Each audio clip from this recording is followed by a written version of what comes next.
It's the Free Relief Golf Podcast.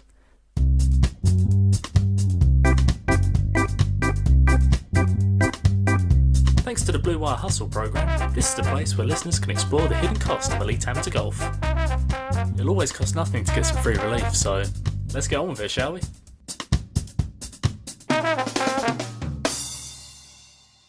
Okay, welcome back to the Free Relief Golf Podcast. I'm Freddie, and I hope you're safe and well. I'm excited for this episode for reasons we will get into, but first, let me tell you a story. I'm recording this early March 2021. Let me take you back a year ago to March 2020, just before all the chaos kicked off with COVID and regulations and the such. March 2020, I was on an R&A Level 2 rules course at the Old Course Hotel. There are 3 levels you can do, 1, 2, 3. 1 is online, 2 is in person. And as a result of this rules course, where I got a merit, unfortunately not quite the distinction, but a merit will do. As a result of this rules course, I ended up on the R&A mailing list for any sort of rules, newsletters or matters. This all comes to the fore last Friday night when I was outside the fish and chip shop waiting for my chippy dinner. And I was in the car and I sat and I looked at my phone and an email came through titled Proposed Rules of Amateur Status 2022. And having read through these proposed rules of Amateur Status 2022, I am excited for the future of my inverted brackets, elite, close brackets, amateur career. But first, I can hear you screaming at me, what are the rules of amateur status as they currently are? And you would be quite right to scream that at me. Well, currently, the purpose of the rules of amateur status are threefold. The first one is to maintain a distinction between amateur golfers and professional golfers. That's the key purpose. Second purpose of the rules of amateur status is to ensure that amateurs are free from the pressures that may follow from uncontrolled sponsorship and financial incentive. And the third purpose to the rules of amateur status, as they currently are, is to encourage amateurs to focus on the game's challenges and inherent rewards rather than any financial gain. So currently, those are the purposes of the rules of amateur status, and it leads to 2 definitions, one for amateur, one for pro, whereby if I was an amateur golfer and I broke certain conditions of the rules in place, it would lead me to become a professional golfer and my amateur status would be rescinded. So it's worth actually pointing out what those definitions are. Currently, the definition of an amateur golfer, I'm using my fingers there, but you can't tell that obviously. Amateur golfer in quotations, I suppose. Whether competitively or recreationally, a person who plays golf for the challenge it presents. You can see the theme. The challenge it presents, the inherent rewards, not as a profession and not for financial gain. However, the definition for a professional golfer, there's 5 ways you can identify as a professional golfer. The first is that you play the game of golf as your profession. The second is that you work as a professional golfer. Maybe you give lessons, or you work in a pro shop or at a driving range. You enter golf competitions identifying as a professional. You could be a professional golfer if you hold or retain PGA membership, that's Professional Golfers Association membership, or if you hold or retain membership to a pro tour. Any of the tours, if you hold membership to that, you could identify as a pro golfer under the current rules of amateur status. I guess the problem with these from the outset is that there is a distinction between amateurs and professionals, but in recent years, elite amateur golfers have really separated themselves from other amateur golfers, and it's almost like elite amateurs need their own rules. So there's not really a differentiation between amateurs and elite amateurs. So it looks like with these proposed rules, which are meant to be coming in January 2022, providing there are no major issues that people flag concerning them, the proposed rules are looking to simplify things for specifically elite amateur golfers. Their main purpose is to reduce the number of ways in which an amateur could lose their status, either accidentally or, well, I suppose intentionally, but keep things simple, because currently there are 10 rules about, well, concerning the rules of amateur status, and they're going to condense that down into 6 rules, as we'll get into. But just a bit of overview. A lot of this information is worth noting I'm getting from the R&A website. You can find it on there, or the USGA. They've teamed up on this modernisation initiative, as they call it, for the rules of amateur status. And just a bit of background from the horse's mouth. In 2017, the R&A and the USGA agreed in principle to undertake a modernisation initiative for the rules of amateur status that would analyse the current rules, research the history of each rule, and establish which of the current provisions remain important to protect the amateur game.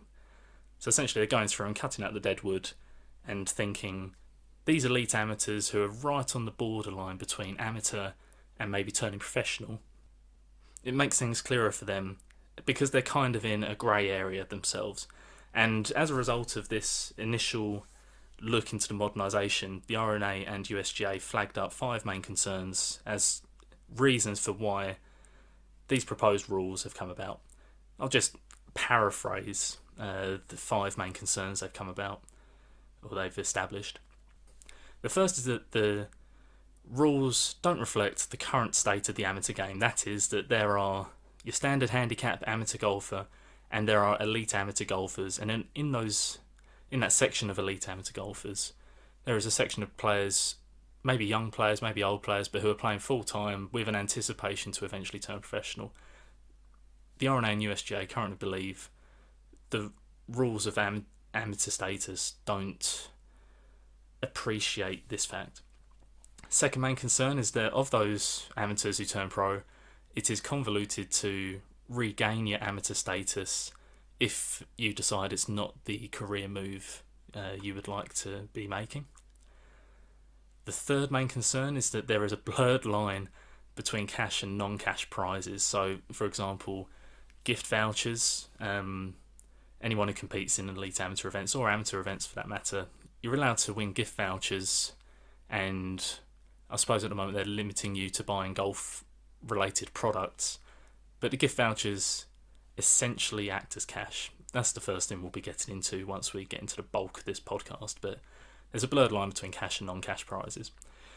Fourth main concern, elite amateur competitions are expensive, and it's tough for elite amateurs to seek funding. That is going to be a real core point that we'll get into, because it's that's the purpose of my podcast, is I'm looking at the hidden cost of elite amateur golf, and it is great to see that the RNA and USGA are acknowledging that. And the final concern they have is that with the rise and advent of social media, some of the rules as they currently are, one of those 10 rules, they're impossible to enforce with the way social media is running. And we'll dive deep into that, because from those concerns, this is what's changing, or what the RNA and USGA are proposing to change in January 2022. They currently have 10 rules regarding amateur status. They're looking to condense that into 6 rules. And these 6 rules are created through the production of 6 papers, which have been in turn created. They're based upon 6 key concepts integral to defining the amateur game. It's the rule of 6 on steroids. So 6 rules created based upon 6 key concepts. In this podcast, we're looking to explore those 6 papers, which are all available on the RNA and USGA websites for you to look at in greater detail, but we're going to cover the main points and see what we find. In general, I have to say from the outset, I am excited, because I think the documents themselves are very positive, and they're really going to change the way elite amateur golf functions as a sport, as a competitive circuit across the world for many years to come. I feel like it's the dawn of a new modern age of elite amateur golf, mainly because the RNA and the USGA are acknowledging these hidden costs. And in fact, if you listen to my first podcast, or the 2021 season preview that I did, I was looking at how much entry fees and transport and accommodation would cost just to get to these tournaments and play and gain experience and cut your teeth in the competitive amateur world. The RNA and USGA actually go further. They talk about the costs involved with instruction, having coaches, how much it would cost to have access to quality practice facilities, having access to gyms, or even just the cost of having up-to-date clubs to help you perform at the top of your possible level of performance.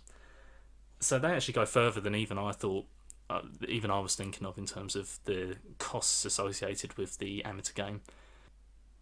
And what else is encouraging is that they also acknowledge that there are legitimate ways and, for example, social media platforms that currently exist for amateurs to support themselves in their schedules, to make a bit of money in order to cover their expenses and go on and play. And currently, as we'll get into, those ways and platforms are not legitimised in any way, and it's very tough for amateurs to seek funding in order to pursue their dreams. I'm excited. We're going to go through the 6 key papers, the titles of which I'll just let you know: prizes, promotions, advertising and name, image, likeness, expenses, instruction, professionalism and reinstatement. We're going to cover the main points. We're going to dive deep and learn what it means for elite amateur golfers. So, without further ado, let's crack on.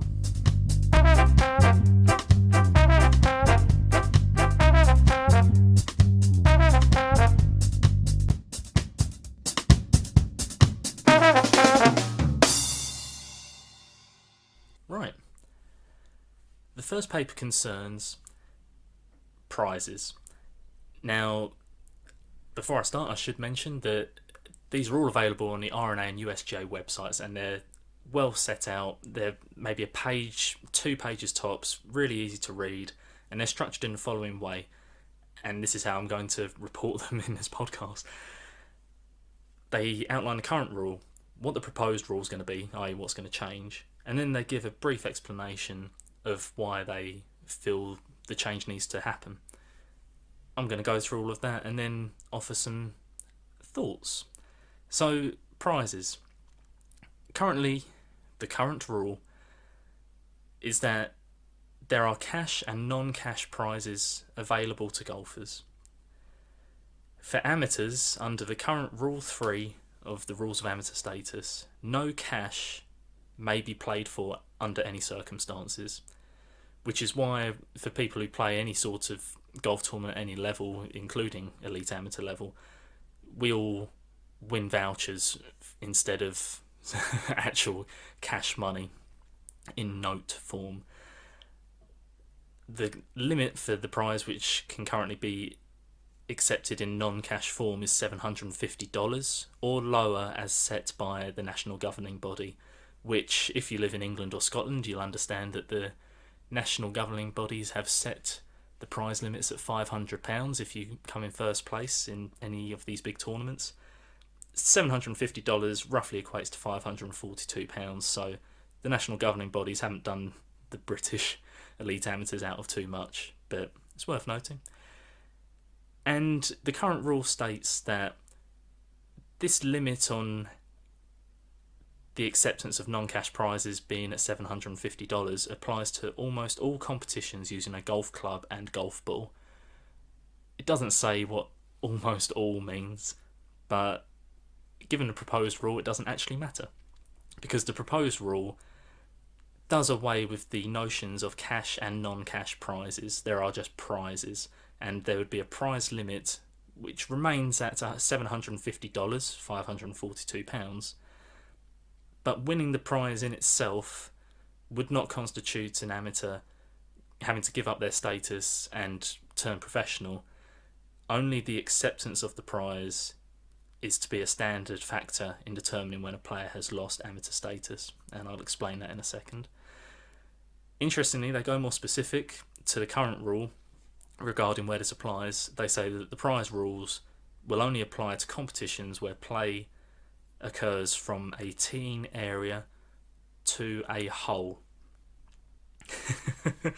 Soon you'll understand why I'm being so specific with this terminology. It will all make sense. Their explanation for allowing cash prizes, just under prizes in general, is that vouchers basically in modern day constitute cash. If I won a £100 voucher and I go to a golf shop to use it, that voucher effectively acts as a cash value that goes towards my purchase. So while it does limit me to buying golf related products,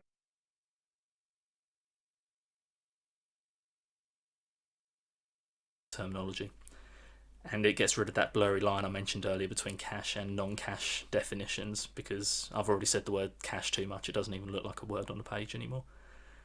They also specifically mention mobile app-based payment systems. I can't say I've ever played a tournament where I've been paid my prize in via online banking, but I suppose that could happen anywhere. And what they do say is that these forms of payment, either via mobile apps or gift cards, they're only going to become more prominent. So kind of suck it up and let's accept it now, rather than having to deal with it down the line. And they clarify in their explanation that the loss of amateur status only occurs when an amateur golfer accepts a prize in excess of the prize limit. Right. That's what they have to say on prizes. Just a few things to clarify. This prize acceptance. If I play a tournament and I earn a voucher for £100, well, now I could earn cash for £100. And I would be allowed to accept that because that is under the limit, probably going to be set by the national governing body of £500. £100 is under that limit. I would be allowed to accept the £100 cash or voucher, however the tournament would like to distribute it. This is different because in the past you wouldn't be able to accept the cash. However, if I played in, say, a professional tournament, say on the Jamaica Tour or the Clutch Pro Tour or any of these mini tours that's going about, and I came second and I was entitled to £600, that would be in excess of the prize limit. Now, coming second does not mean that automatically I would have to then turn professional because I'm entitled to a £600 prize. Only accepting that £600, a total that is in excess of the prize limit, would mean that I would lose my amateur status. So they're really simplifying it. Winning the prize is not the problem, it's accepting the prize that would turn an amateur into a professional when it comes to winning money. Another bit of clarification, this whole idea of teeing area into a hole. Prize limits only apply to competitions where a player plays from a teeing area into a hole, and they do specify that this would include tournaments such as, if you saw in certainly it happened in the first lockdown when the European Tour wasn't happening, no one was travelling around, they had a series of simulator events. These would constitute competitions from a teeing area into a hole. So simulators are incorporated into these rules. So if I was to somehow, I don't know how this would work, get an invite to play in a European Tour simulator event and I came in a position that would entitle me to £600, accepting that prize of £600 in excess of the prize limit would mean that I would be giving up my amateur status and turning professional. Interestingly, the prize section they specify does not apply to a few kind of skills-based events, such as long drive events or putting competitions. And one that I thought of, shout out to the No Laying Up podcast here, there's a great story in, I had to look it up, episode 233 with Jason Bone. And he went to college in the States, I forget where, and I think in his first or second year he enters this hole-in-one competition, and if you make a hole-in-one on this day you win $1 million. And he made the hole-in-one and he had to give up playing college golf and his amateur status in order to accept the $1 million prize, because one, amateurs aren't allowed to go for cash under the current rules, and two, $1 million is slightly over the $750 limit. However, under the proposed rules, because this event, although it is from a teeing area into a hole, it is not a part of a round of golf. He would, under the proposed rules for 2022, be allowed to accept that $1 million prize and still maintain his amateur status. So he could have accepted the prize and stayed at college. It's a great listen if you haven't heard that story. But they specifically mention this in their proposed rules: a prize for a hole-in-one, this is the RNA and the USGA, a prize for a hole-in-one made during a round of golf on a golf course or during contests held outside a round of golf, provided the length of shot is at least 50 yards, the prize limit does not apply. Right, if you're still with me, I have some thoughts.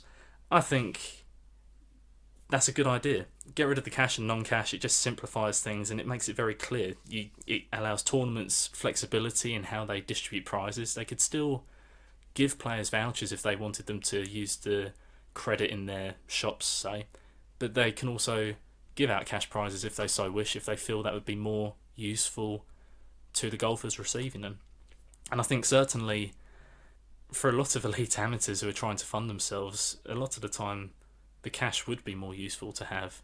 There's only, from personal experience, not that I've won a lot of things, but there's only so many golf shoe bags or ball markers that a golfer needs. And when you win these prizes, a lot of the time they come with the option anyway of trading them up for a retail value that could then go towards something else.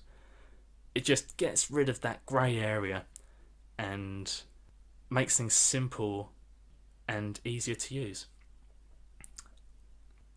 Another point which I was thinking of is that by allowing the acceptance of certain cash prizes, this could encourage elite amateurs to get more involved in mini-tour competition, participating on tours, as I mentioned, such as maybe the Jamaica Tour down south of England, or the Clutch Pro Tour, or the 2020 Pro Tour, anything like that. These tours currently have separate amateur sections. For example, if you're on the Clutch Pro Tour and have a handicap of 3 and above, you would be put into an amateur tournament. If you're 2 and below, you'd be put into a pro tournament. I was thinking this year for the Jamaica Tour that it would be useful just to gain some experience of what a professional event is like, to show up at some of these events, pay the prize, not the prize, I'd love to get a prize, pay the entry fee, and just get that overall vibe of how a tournament runs and how the course setup would be. And under these new rules of prize acceptance, say I don't know what the prizes would be, but well, actually I did look one up. Euro Pro Tour, they announced recently that they're going to do some Monday qualifying series whereby if you pay an entry fee, you can, and come in the top 5, that would gain you entry into a Euro Pro event. From some rough research I did, tied 45th in a Euro Pro event would get you around £300 back in a prize. Previously, amateurs wouldn't be able to accept that without losing their status, but now they can, and that £300 is really useful. From a professional tour, you gain experience and you gain some cash towards your expenses.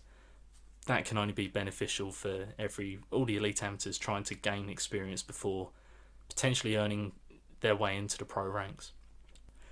One negative that I can see to do with this simplification of the prizes is that by getting cash involved, you're straight away moving the elite amateur game fundamentally closer to the professional game, because you are now playing golf for money, essentially. As we'll get into in the expenses section, the idea is that it makes it easier for elite amateurs to cover their expenses when travelling to all these tournaments. But the RNA and the USGA do acknowledge that there could be opportunity for those at the top of the amateur game to make more than their expenses. For example, say I played Craig Miller Park in the middle of April and I won it, and you win £500, and then a week later or 2 weeks later you play the Battle Trophy at Crail and you win it and you win £500. This actually happened in 2019. Joseph Bryce, I believe, he won both of them. That's £1,000 in 2 tournaments that he, under the proposed rules, could have had in cash to cover expenses, and there's not a chance it would cost you £1,000 to drive to Edinburgh and then drive down to Crail to play these events. So, in theory, say his expenses cost £200, he's earned £1,000 out of it, he's now £800 in the black. And so for the top amateur players who are looking to win these tournaments, there is scope to not only cover your expenses but make money out of it. And the way I see it, that almost moves elite amateur golf to a semi-professional state, which I don't hate, but I think it just... They're acknowledging that elite amateur golf is separate from amateur golf, and that's a good thing, because they're definitely making it that way. By introducing money, it's almost like elite amateur golf now. You may as well call it semi-professional golf. So those are my thoughts on the prizes section. And now we move on to the second section, which is far more straightforward, but no less interesting. Promotions and advertising, and using name, image, and likeness. So, current rule.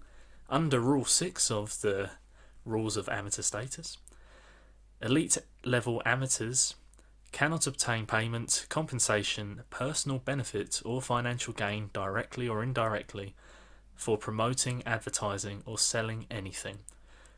Also, elite amateurs are not allowed to use their name, image, or likeness for any promotion, advertising, or sale of anything. Those are the current rules. There are some exceptions to this. In the document, the RNA and USGA outline that promotions and advertising for the benefit of an amateur's national, regional, state, or county golf association or a recognised charity is allowed. So, for example, if you've had your picture taken and you're on some posters promoting England golf, say, that's not a misuse of your name, image, or likeness. Elite amateurs are currently allowed to broadcast or write, provided they do not provide instruction whilst doing so. And elite amateurs are allowed to receive scholarships, including tuition and living expenses, to attend colleges or universities. And they're allowed to gain those based on their name, image, and likeness. So, the proposed rule. This is going to be really quick, because the proposed rule is that there will be no rules regarding promotions, advertising, and name, image, or likeness. The proposed rule is that there are no longer any restrictions on the use of name, image, and likeness, and how amateurs may benefit from it, including but not limited to the receipt of expenses. Explanation for this is that essentially it is impossible for these national governing bodies, let alone the RNA and the USGA, to police any activity from elite amateurs on their social media platforms, be it Instagram, Twitter, Facebook, even things perhaps like GoFundMes, which wouldn't be legal right now, but in the future it'd be very difficult for... They've got enough plates to be spinning without having to worry about looking at all the elite amateur social media pages and trying to police them. So that's the main reason. They can't control people raising their profiles and using their profiles to benefit them and cover their expenses for travelling around and playing tournaments. The reason there's a total relaxation is because any sort of middle ground involving rules, again, it's impossible to police, and it just adds complexity, which, if I was to go and make a post on my Instagram, Freddie Golf Caddy 17, if you want to look it up. Pathetic. But if I was to make a post on there, the last thing I'm going to be thinking about is how does this adhere to the rules of amateur status as proposed by the RNA and USGA. I'm just going to make the post and boost my profile regardless. So get rid of the middle ground, just relax the rules completely. And the main reason for the RNA and USGA proposing this is that while some elite amateurs right now, as part of national squads or college programs, are entitled to funding, there are amateurs such as myself who are not part of such programs, and as a result, people like myself, maybe this is why I like this proposal very much, we're immediately disadvantaged because there's no equality of opportunity to cover expenses. If a golfer was to play for their country, they'd probably have their entry fees covered, maybe some transport or accommodation if they applied for it. They'd have a source of funding which other amateur players would not have access to. So the idea of allowing players like myself to boost their profiles and be able to cover their expenses in doing so is to give equality of opportunity to all elite amateur players to cover their expenses and make it legal in the process, so you're not having to do it backhanded, get sponsors from dark alleys or anything like that. So that's the proposal, and the proposal is that there would be no governance regarding the use of by elite amateurs, the use of their name, image or likeness in order to cover expenses. Thoughts, again, as with the prizes section, it's a simple blanket rule. I understand that if I go on any social media, there will not be the opportunity for me to break any rules in promoting, say, what tournament I'm at this week or anything that could lead to funding down the road. And simple is great. It's easy to follow, and it means that amateurs aren't going to be breaking any rules and venturing accidentally into the professional ranks as a result. It's also a very modern proposal. It just shows that the RNA and USJ are pretty with it in terms of these social media times, and that it is possible for elite amateurs to be able to create an online profile. Image and perception is everything, especially to young people, and it allows those young people to continue doing what they're doing, but it adds a productive way. They can channel their forces into a productive channel. There's no better way of describing that. I'm sure there is. And as I've kind of outlined, there's increased opportunities for the lowest level, in quotation mark, elite amateur golfers such as myself. We are the lowest on the food chain, we are the pond scum. It allows us equal opportunity in order to fund our expenses in the same way that anyone who's playing for their country is able to at the moment. So that's good. That makes it an equal playing field and gives everyone an opportunity to do something. I don't even know if I could call these negatives, but some ideas that I had was that by allowing elite amateur players to publicise themselves and perhaps be able to cover their expenses in the process by being part of advertising or any sort of programs, it will make Instagram a dull place. I thought that'd be a negative, in that if you follow a lot of golfers like I do, or golf programs, suddenly it's going to encourage a lot of elite amateurs to really publicise their golf and their practice, even more so than perhaps happens now. And it might even make Instagram and Twitter into some sort of GoFundMe-esque page, as everyone begins competing for sponsorship because they're allowed to. It's their right and they're allowed to, so why shouldn't they? But it could make Instagram a bit of a dull place. Might have to unfollow some accounts.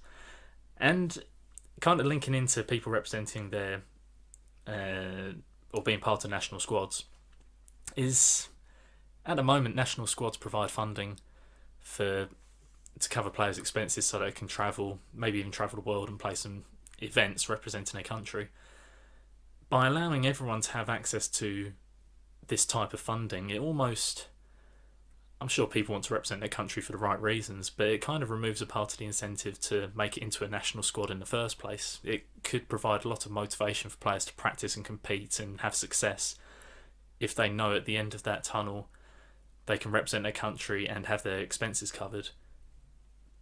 It just removes a layer of the benefit of being in a national squad, but you still have the privilege of representing your country, so that's just a minor idea, if you will. But yeah, so that's a really simple one that's quite interesting, is that they're just going to make social media a free-for-all. Everyone can do what they want as long as it's to cover expenses, which we're now going to get into, because the third paper covers expenses explicitly. Right. The current Rule 4 of the Rules of Amateur Status. Expenses are only allowed to be covered if reported to and approved by a national, regional or state golf association. Elite amateurs must not promote or advertise the source of their assistance. There are several exceptions allowed for the receipt of expenses, including expenses related to school or club teams and sponsored handicap competitions, as well as more general golf-related expenses. What does that mean? It means that you can only have your expenses covered if approved by the appropriate national or local body. The proposed rules is quite groundbreaking, I'd say. They're saying there's going to be no restrictions on how an amateur covers his or her expenses. Expenses may be covered by forces outside governing bodies. So players could, as we've just been talking about with promotions and advertising, they could use promotions and advertising to help cover their expenses, and it wouldn't just be players who represent a county or a national governing body that would be entitled to the funding of their expenses. I'm going to say expenses a lot in this section, aren't I? So the explanation for this by the RNA and the USGA is that there is a significant cost associated with elite amateur golf. When you go through the 5 things I mentioned in the introduction, the entry fees, the transport, accommodation, instruction and practice, fitness and equipment, there are a lot of costs involved with being an elite amateur and travelling around and trying to compete at the highest level of the amateur game. And they want to help a greater proportion of the elite amateurs trying to do this be able to cover their costs. Whereas at the moment, it's kind of only the players at the top who are able to legitimately cover their expenses. In 2012, there was a review of this, and elite amateurs have only been allowed to receive assistance, to the best of my understanding, since 2012. And the RNA were always going to go in this direction, it seems. As I've previously touched on, they speak of the players at the top of the elite amateur game. If you look at the WAGR or the Scratch Player World Amateur Rankings, the players at the top there do stand to make some money out of this, given what I said earlier with the prizes, that cash is now proposed to be legal to play for amateurs. The RNA and the USGA reference that there is room within these rules, these proposed rules, to allow top amateurs to make some money. But, well, I'll discuss that later. As they're probably going to turn pro at the top of the elite amateur game, they're going to be making a lot of money out of golf anyway, so making a little bit out of the amateur game probably is not that big a problem for them.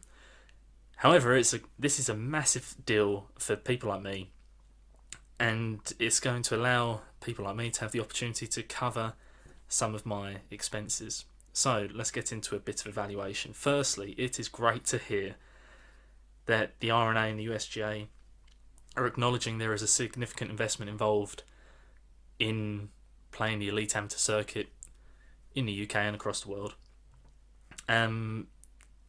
It doesn't take much to figure that out, but it's just nice to have that acknowledgement. It shows that the governing bodies are aware of the problems people like me face. And the fact they've been working on this since 2017 to put these proposals forward to come into action in 2022, the fact they've been working on this for such a long time shows there's real thought that's gone into it.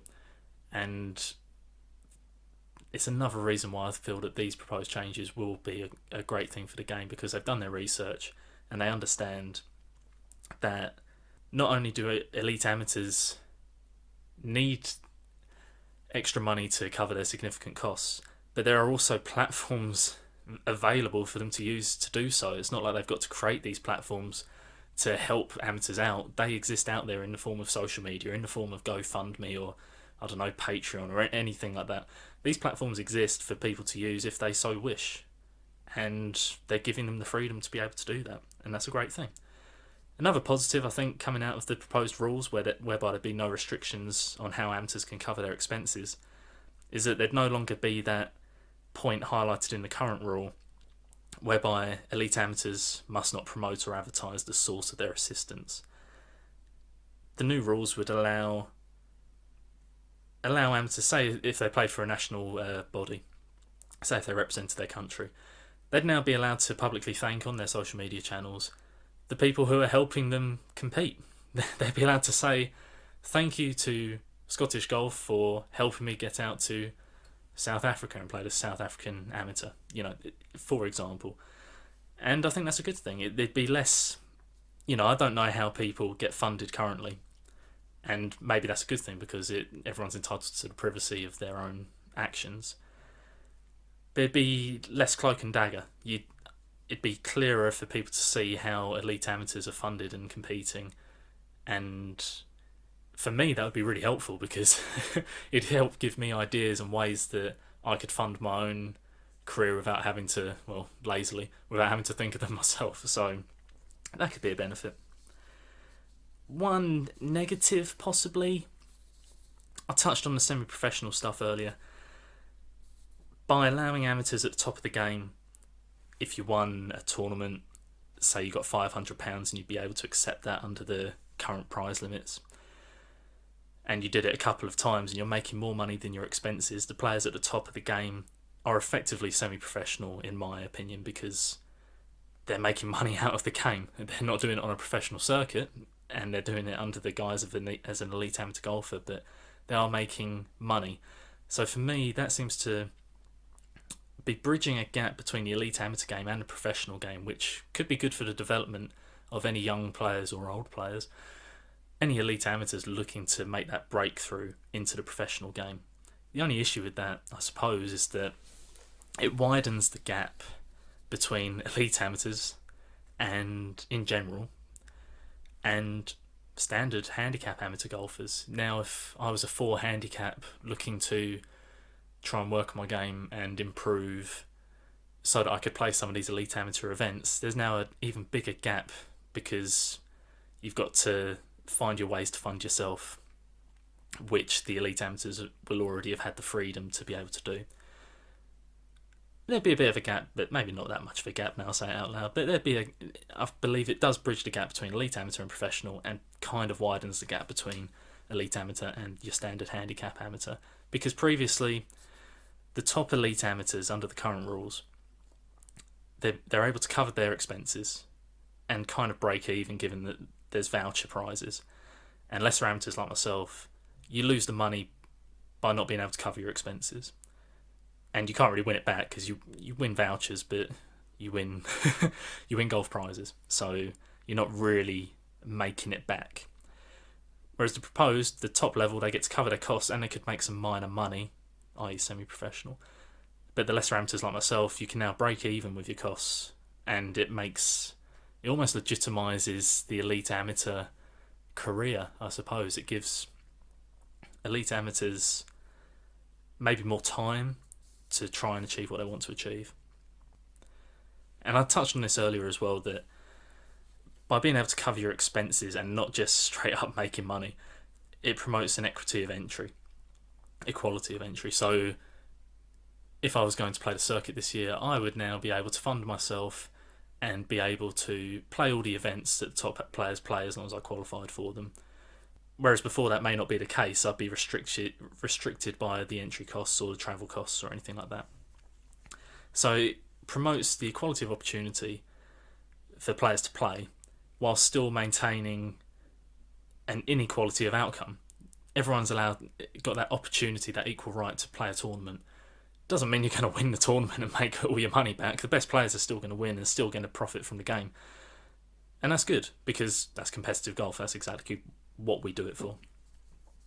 So the only other thing with expenses, before I move on to the next paper, is kind of related to the social media point I was making in the previous point, regarding the previous paper, whereby if you've now got more amateurs, elite amateurs, competing for sponsorship, be it from private investors or anyone on social media, or even the manufacturers themselves, by filling in that pool of people competing, it may make it less likely for players to secure that investment, because there's now going to be more options towards the investors for who they invest their money in. For example, say manufacturers currently are allowed to, well, I think it might be known, this could be me being ignorant, but manufacturers give out gifts to players, and those gifts may or may not be able to help those players out. If this was a legitimised route whereby it doesn't necessarily have to be called a gift, it may mean that manufacturers, if they have a limited supply of things that they can give out to help struggling amateur golfers, it may mean that just by sheer numbers you're less likely to receive that help and assistance anyway, just because there's so many people competing for a finite amount of support. But yeah, so prizes, promotions, advertising, using your name, image and likeness, and expenses, that is the bulk of the changes. Let's take a little break, and then when we come back we'll get into some of the nitty gritty admin stuff before we round everything off.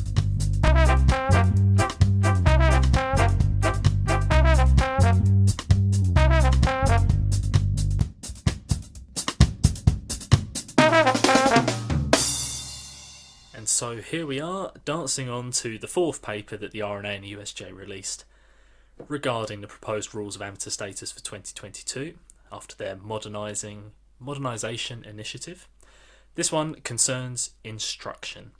So the long and short of the current rule, an amateur may not receive any compensation for providing golf instruction, with instruction being narrowly defined as teaching the actual mechanics of swinging a golf club and hitting a golf ball. Similar idea to when you're able to receive your prizes currently. It's all about actual golf clubs and actual golf balls. The proposed rule, well actually no, there's some exceptions to the current rule which are worth pointing out. The following exceptions allow an amateur to receive compensation for giving instruction. When they are employed by an educational institution or a camp, provided the instruction does not exceed half of the total time spent performing that job. Bit wordy. While working as part of a program that has been approved by the national governing body, or by providing instruction in writing, such as publishing a book or writing a magazine article, amateurs are allowed to receive compensation for all of those things as it stands. Under the proposed rule, well, the proposed rule is largely unchanged, and as we'll see, maybe that's for the better. The only real change to the proposals, is that amateurs may receive compensation for providing one-way digital instruction, meaning, according to the RNA and the USGA, the amateur is showing how to perform a skill but is not giving instruction by using two-way communication to a specific individual or group, such as occurs in a traditional lesson. So I can stick a video up on my Instagram and I'll say, here's how I do my setup, and that would be one-way digital instruction. But if I say, hey Joe from Kansas City, your grip's like this, you should change it to how I'm showing you in this video, that is two-way communication because you are exchanging communication with another person or people. So one-way digital communication instruction is allowed in the proposed rules. The idea being that instruction is very much part of the traditional role of a golf professional. They do lots of training. To do your PGA qualification to become a certified golf professional, it takes 2-3 years? That's a lot of time and effort and studying that a person puts into becoming a golf professional.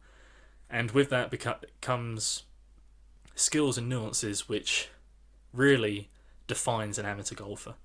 Allowing amateur tuition would be detrimental to the game, say the RNA and the USGA. I can't say I disagree with that. And this falls in line with the ideas we spoke about using name, image and likeness. So amateurs can still go to their social media channels or websites or whatever they want to set up and provide online tuition for compensation, but it has to be one way. Can't be two way. So that falls in line with there being no regulation over an amateur's online profile.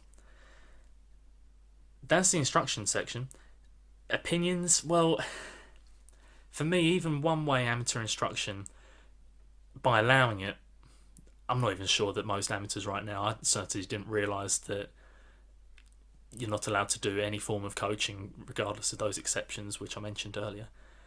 But by allowing it, it creates an opportunity for, I go back to my precious Instagram feed, it creates an opportunity for that to be flooded with a lot of, at best, subjective swing mechanic advice. At worst, it would be inaccurate.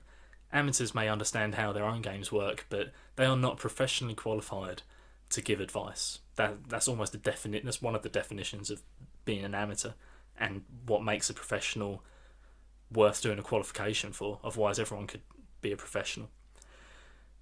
However, the alternative to this, I suppose, is that by flooding the public sphere with lots of amateur tuition, it could actually highlight how good professional tuition is and what the PGA qualification gets you. It could make professionals stand out even more so by amateurs being able to provide a lot of advice on their platforms which they've created. Professionals have been taught to teach, amateurs haven't. Really, that's what the instruction paper says. Long may it continue, so I say. And that doesn't even begin to touch on a lot of issues and legalities which could arise if amateurs were to try and give in-person tuition to golfers trying to improve.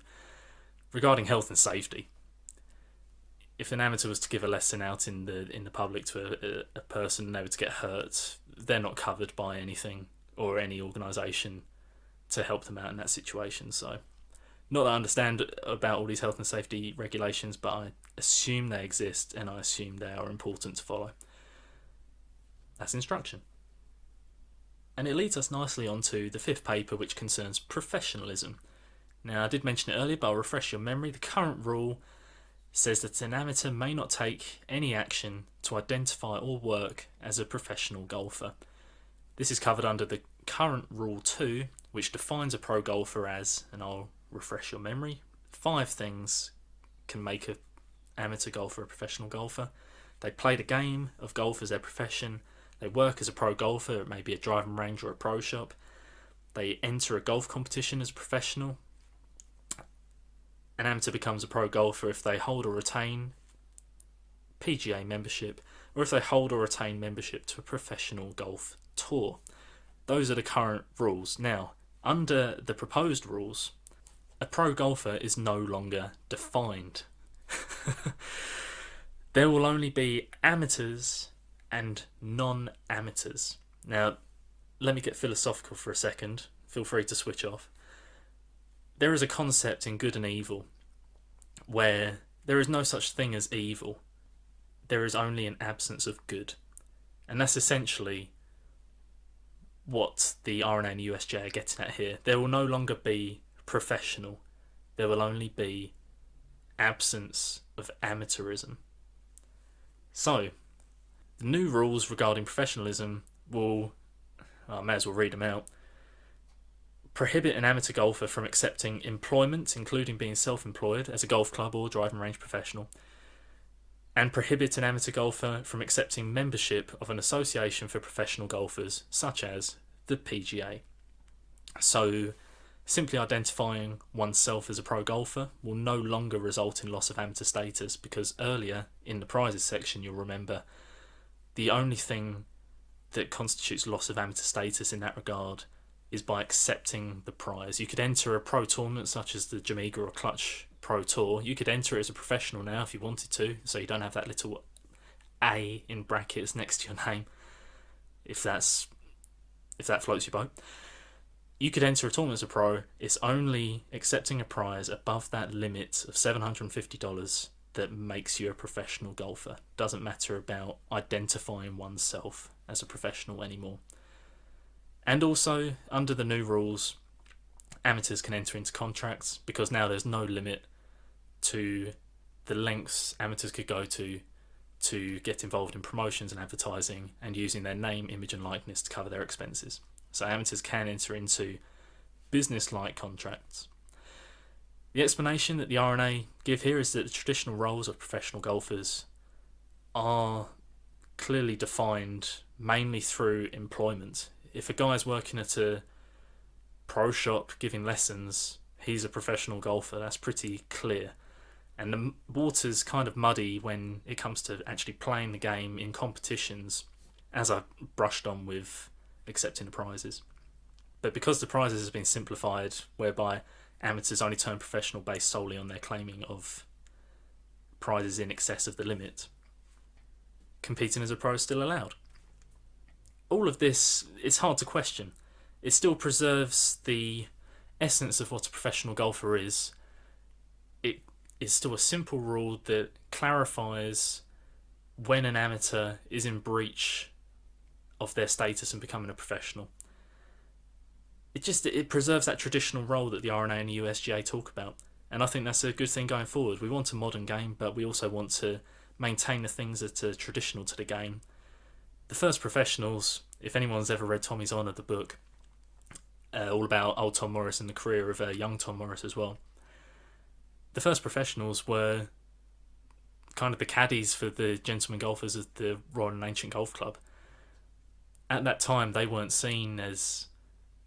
Well, they caddied for the gentlemen. They were seen as a lower class. And I think it's a good place we've managed to get to over the course of 150 so years for professionals to be accepted by the golfing public and society, so that what they do and what they take pride in is appreciated by all. This needs to continue going forward, and that is essentially what the Professionalism paper suggests. Which moves us to the final paper concerning reinstatement, which seems to be pretty much an administrative inclusion.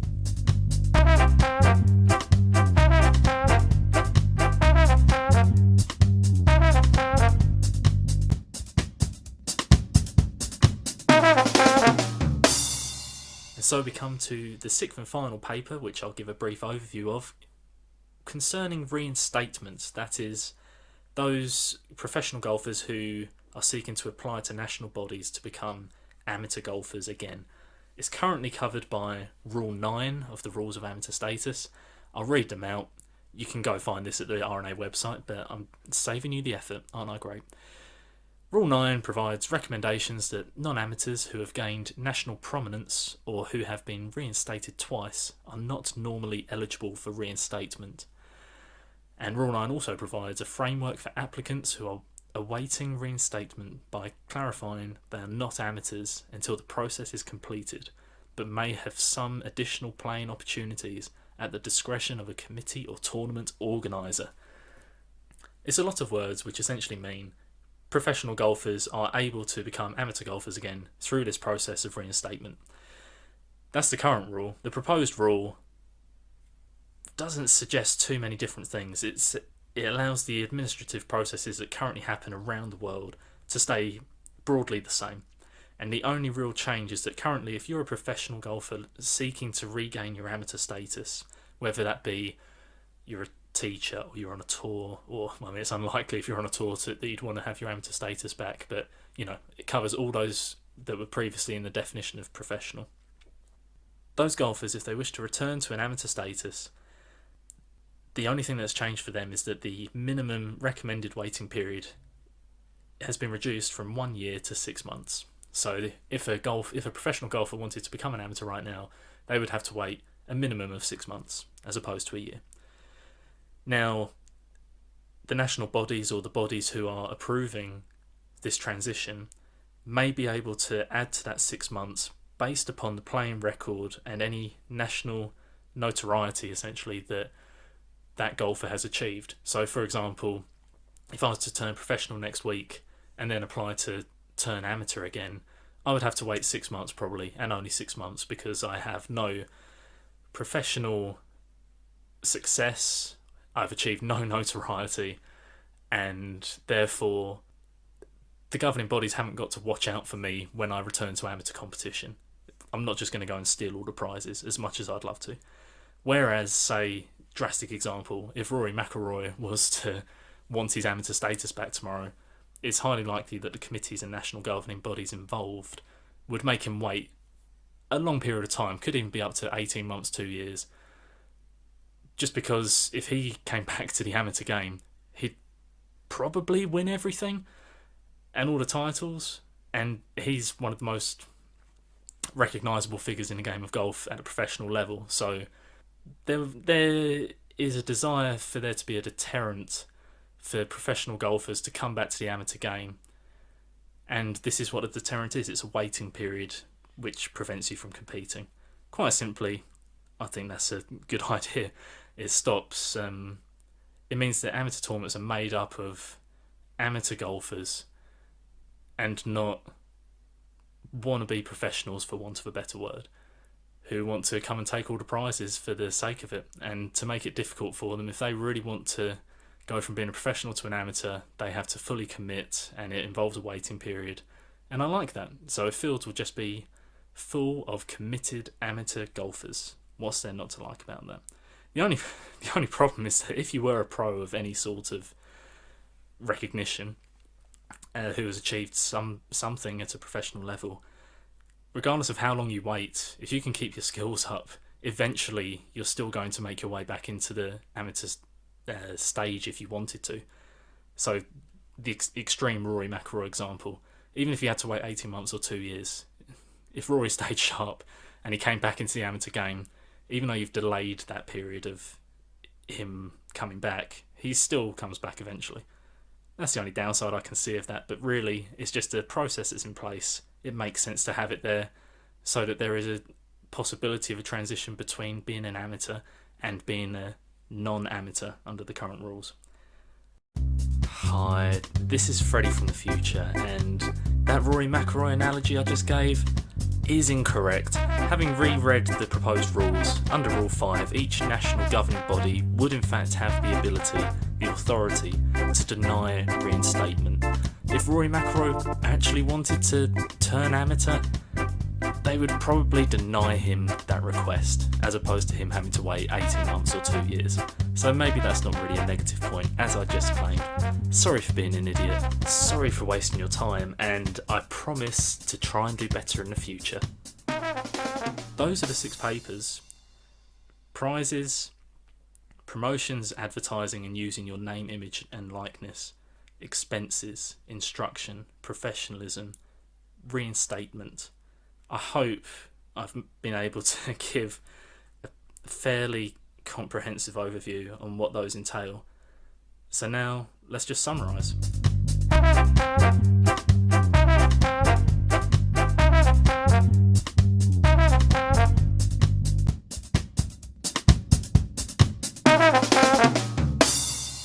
The R&A and the USGA have got together. They have taken their current rules of amateur status, of which there are 10 rules, and they have simplified and condensed these down into 6 rules of amateur status. As a result, there are now only 4 ways in which an amateur golfer, an elite amateur golfer, can lose their amateur status. 1. If they accept a prize in excess of the new limit, which is cash money, $750 or roughly £542. which will probably be made into £500 in the UK. 2. An amateur will lose their status if they accept payment for giving instruction. As we discussed, that's 2-way instruction. You can give 1-way digital instruction by posting videos on social media platforms or the like. But if you give a lesson to a person and accept payment for it, you are no longer an amateur, you are a non-amateur. 3rd way, you can lose your amateur status by accepting employment as a golf club professional, or the 4th and final way of losing your amateur status is by accepting membership of an association of pro golfers, for example the PGA. So that's quite simple. There's 4 ways you can lose it, and no longer, if you lose it, do you become a professional per se, but by these rules you would become a non-amateur, so the rules would no longer apply to you. What do we think? Well, I love, as I said before, that the R&A and USJ are acknowledging that elite amateur golf requires significant investment, and they are trying to ease the rules with which they govern so that the players in question can compete in the knowledge that their expenses are covered, so it becomes less of a financial burden to compete and test your game. And for a lot of these young players and young elite amateurs and old elite amateurs, it helps fuel their dreams and aspirations of turning professional down the line. There's this idea of, I was once taught at school that poverty, the definition of poverty is lack of choice.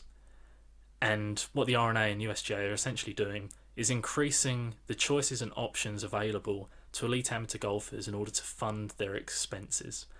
And choice is great because funding is necessary for all competitors. You cannot just play all these tournaments without having the money to enter, travel, have accommodation, all the things that were mentioned before and which this podcast focus on.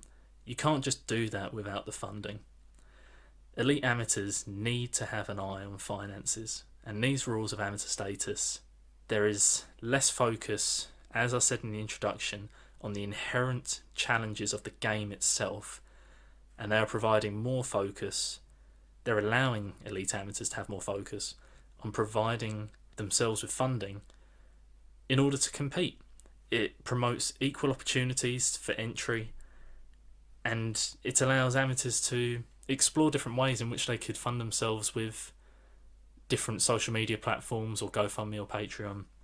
There are other funding networks available, I'm sure. It's modernising in the sense that it recognises that elite amateurs probably aren't just playing the game for the challenge of the game. They're playing it because they're looking to make financial gains out of it in the future. So you have to acknowledge the financial aspect of elite amateur golf, and they've done that here, and I love the sound of that. Because these new proposed rules of amateur status for 2022 focus on what is necessary, the necessary logistics, rather than just stuffy definitions of what constitutes an amateur and a professional. As we've seen, elite amateurs fall somewhere in the middle, and it seems that the RNA and the USGA are giving them some rope to become their own section, to become their own classification of golfer. I personally believe that these proposals should be welcomed, but I would say that because these proposals directly speak to me and they stand to improve my current situation. As of January 2022, if these go through, I'll be able to set up ways which fund my expenses and my travel, my accommodation, my entry and my coaching and my, what are the other things they say, and my practice facilities and my gym memberships and my equipment, my clubs, my bag, my shoes, my clothes. I'll be able to fund all of those things through multiple channels in a way that literally does not exist right now. Certainly not legally. So I'm all in favour for these. However, if you feel differently, or if you feel the same, the RNA and the USGA are still in a feedback phase for these proposed rules. There is an email that you can send your thoughts to, and I have it here. And up until March 26th, 2021, they will be listening to our feedback. They will be listening to the feedback of elite amateur golfers to see if this applies to all situations, if this will benefit everyone. I haven't seen a way that it won't benefit everyone, but if you see a way, get in touch with the RNA at the following email: amateurstatusfeedback@rna.org. So, amateur has a capital A, status has a capital S, feedback has a capital F, and RNA is spelt randa, all lowercase, .org. If you have something you want to say, that's the email to go send it to. Of course, you can get in touch with me via the podcast social media channels that we have in place. And that is all for this time. Thank you very much for listening, if indeed you still are listening, because I know that was a lot of technical jargon. But personally, it's leaving me brimming with enthusiasm for the potential 2022 season, if all these proposals go ahead as planned. The future looks bright, and I'm very excited for it, and I hope you are too. I've been Freddie, you've been lovely. See you next time.